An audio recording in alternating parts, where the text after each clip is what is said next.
like wondering where I'm going. And we're going to shift now to a couple things.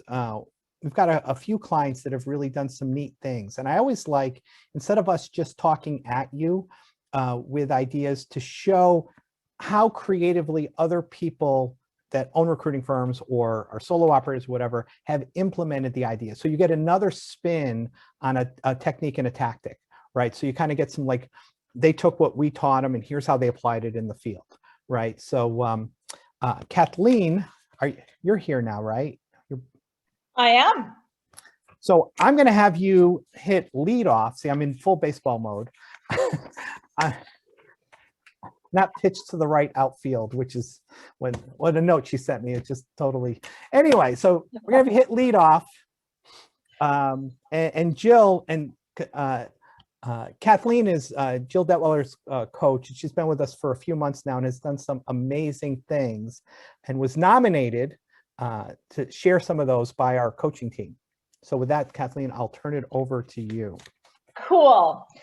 Jill, welcome and thank you for volunteering. I'm going to ask you to share a little bit about the nature of the work you do. I will just compliment you and say the amazing difference I've noticed in the depth of sophistication with which you talk about your business as a business, not just a deal stringing together with the next deal.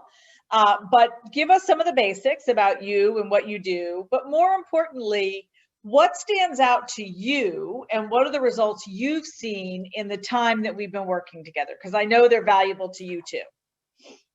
Yeah, well, Kathleen's amazing. So thank you for all you've done for me. And thanks for the invitation. You do the hard work. I'll just back up and tell you that I've been recruiting for 21 years. I've had my own firm for the last 11 years. And I've done a lot of training and learning over the years, a lot of NAPS conferences, a lot of Fordyce Forum. I actually hired a coach maybe 5 years ago, and I've done a lot to evolve the practice, but my billings have basically remained static really over the last 10 years. And the results that I'm getting now, the last 6 months, I have achieved the highest number I've ever billed in 1 year in 6 months. And if we look at the last 4 months, that's what the average billing that I would have in 1 year. So it's pretty amazing results. And I think the program overall is, it's more than just some learnings that you get at a conference. So I would come home from a conference, have a few ideas. I'd been out of the office for a couple days, and then I just had trouble implementing. But the true program is so complete. So you've got your own coach, you've got the learning modules, you've got your Monday calls where you're surrounded by people that are learning and also doing the same thing. And then you've got your mindset coaching. So it's a way of really implementing the learning that is drastically different than anything I've done before. So that's one thing. But in terms of how I've shifted my business, as Kathleen pointed out, it's more of a business than just recruiting deals. Let's see, my marketing. So my marketing beforehand was basically referrals. So I'd get business based on referrals. And then I would do a little bit of marketing, and then I would get business, and then I would drop it. So there wasn't a consistency to what I was doing. So I've implemented a full consistent plan around marketing, and it's been dramatic. And specifically, what have some of those pieces been that you've now built into your plan?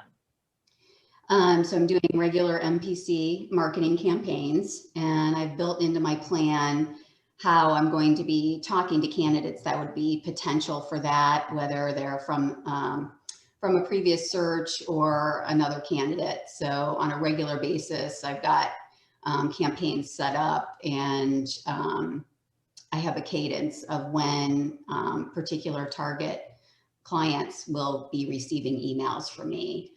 And then I also have a cadence around client calls every week that I didn't have in the past. And we happened to be having a conversation earlier in this week about doubling your goal for the year and how to make that happen. But share with us what you now use as a roadmap to decide where you're going to hitting that goal.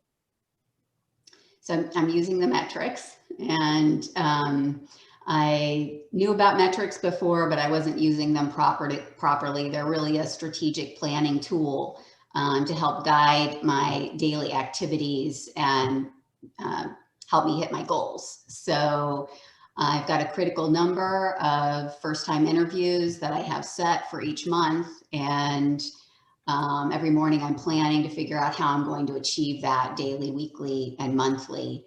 And that's had a dramatic effect. And just this week, Kathleen was coaching me on how I get a vacation in there, because I have really been, working and getting job orders, and all of a sudden spring break's coming up, and oh my goodness, now what do I do? Because I have too much business to walk away from. So we figured out some strategies around that, of how I can plan ahead and take vacations too, because it's not all work. No, and those are important. So let's just stay on because you have become masterful at using the metrics as your guiding light in terms of sort of your headlights shining where you're going to go.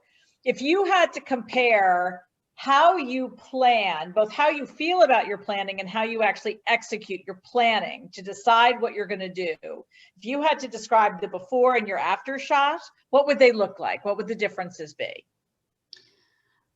So I wasn't using metrics prior to being coached. It was when job orders would come in. So it was almost a victim of, when I was going to get busy and not be in control of that. So the job order would come in, and I would, work like heck to fill that job. And then I might get another job order. So then prioritizing, and that's really my planning. So. Cool. And what about the mindset? Yeah, I know you've really worked hard in that. So talk a little bit about that. Yeah. So I would say the first mindset coaching that made a difference for me is I always want to reinvent the wheel. I think Kathleen might notice this. So having a plan in place, and knowing that there's this overall kind of overarching the learning modules of how I move forward. So I don't need to reinvent everything. I've got a plan.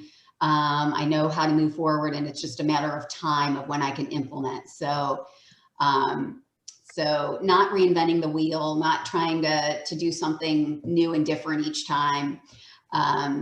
I also have a tendency to overwork and overwhelm myself. So the mindset coaching, thank you, Francis, has been great around that, and helping me see when that's happening and eliminate those limiting beliefs that I don't have to work like that. I can do well without putting in 12-hour days. So and then the third mindset coaching was pretty fascinating, and really getting more into subconscious type stuff was I did have a limiting belief around finances. So overcoming maybe feeling uncomfortable with billing at a really high level, and can't say thank you enough for that. So if you are speaking to people who are wondering about if or how this could help them, based on your experience, what's the first step you'd recommend them to take to change what they're doing now to get different results? For me, the first step was the marketing, was putting in place a marketing strategy. So a consistent, effective marketing strategy. Once that's in place, now I have much more control of what's coming in or what's not coming in. And then I can start setting those metrics and know that I can reach them. Without job orders, it's hard to reach your metrics. Mm-hmm. So I would say that's step one. Cool. My God, your phone's ringing off the hook. So if then just leave us with, if you had to pick the 3 top things that you're putting into place on a regular basis that you're seeing have a direct impact, that are sort of shifting your score in terms of how you assess yourself on that Venn diagram. What are those 3 things where you're getting the highest payoff? The MPC marketing campaigns, the metrics, and I've really tightened up my my overall recruiting process. So ensuring that my candidates are going to be able to close. So asking the right questions through that process and not getting to the end and wasting everybody's time, including mine. Cool beans. Yeah. Cool. Thank you.